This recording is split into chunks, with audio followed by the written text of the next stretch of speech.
Hey, good morning, good evening, everybody. Ed Velasquez here, Random Walk Trading, Wednesday, 80s night. So send your requests in. Hope everyone's doing well. It's been an interesting week, or not week, day. Not market just seems like it's getting tired, and the bulls, not the bulls, the bears want to come out and play. So let's go ahead and get our disclaimer out of the way. And as you know, Random Walk is not a broker dealer nor investment advisor. This presentation is for educational purposes only.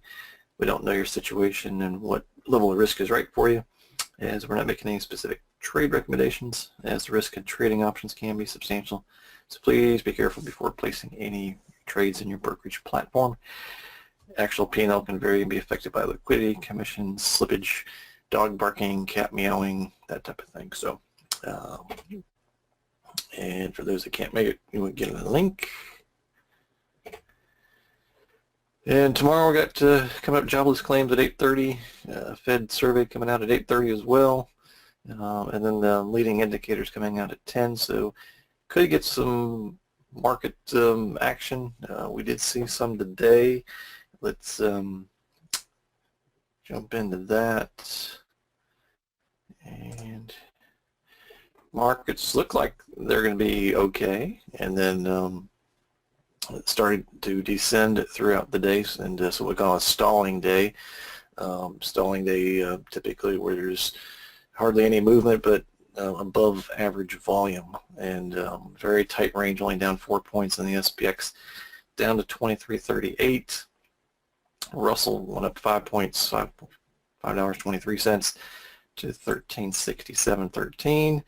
NDX was up $7.98 at almost 5,400, and the trend definitely getting to be a little bit more bearish, 1.86, and tick pretty much still flat.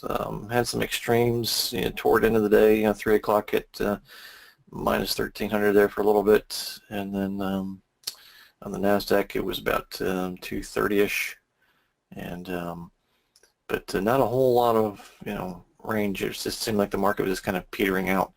So we'll talk about that.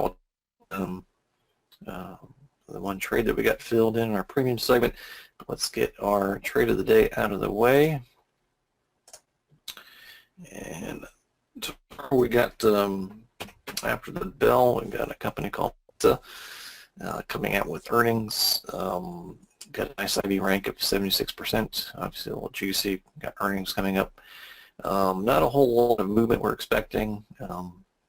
So up, maybe 92, 93-ish on the upside, and then maybe 87 on the downside. But we got another day of volatility. So if you're going to play earnings, play it toward the end of the day. Get the max IV typically. But what we can do is we can do a couple unbalanced condors. So this is a little bit, we usually do butterflies. This one did a little bit different. I'd like doing unbalanced condors to give a little bit wider profit range. So from 90 to 94.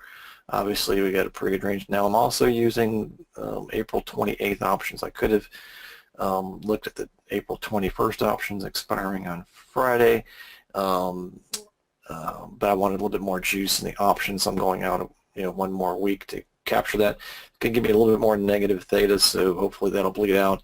I'm still getting some decent theta, and on the downside, got a little bit of a bigger window with the unbalanced condor as well. You can put on each side for about 2 cents each, so a total of 4 cents on 5 contracts, or 5 by 20. So this is a ratio of 1 to 4 with the unbalanced condors. Max risk is going to be about $770. So your upside break-evens around 95 and change. Downside break-evens around 86 and change. But it's going to cost you about, like I said, 4 cents on the call side, 2 cents on the put side. And so we just want to kind of bleed out the premium, and risk reward wise, got about 1,200 that we can make at expiration, as well as on the put side.